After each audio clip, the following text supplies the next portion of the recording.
సంఘ సభ్యుల వారసత్వ సంపద అభ్యసించిన ప్రవర్తనల సమగ్రతి సంస్కృతి అని నిర్వచించిన వారు రాల్ఫ్ లింటన్.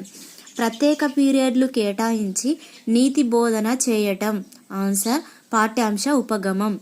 విశ్వజనీన మానవ హక్కుల ప్రకటన చేసిన వారు. Answer UNO. వృత్తి విద్య ప్రధానాంశం. ఆన్సర్ వృత్తి పట్ల అవగాహన.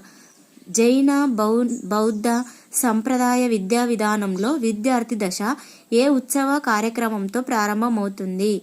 ఆన్సర్ పబ్బజ. కేంద్ర ప్రభుత్వం హిందీ భాషను అభివృద్ధి చేయడానికి కృషి చేయాలి అని తెలియజేసే రాజ్యాంగంలోని ఆర్టికల్. Answer article 350. పబ్బజ అనే విద్యార్థి దశ ఈ క్రింది వారిలో ఎవరి విద్యా విధానంలో ఉండేది? ఆన్సర్ బౌద్ధ కాలంలో విద్యా విధానం. ఉపాధ్యాయ సాధికారత అంటే?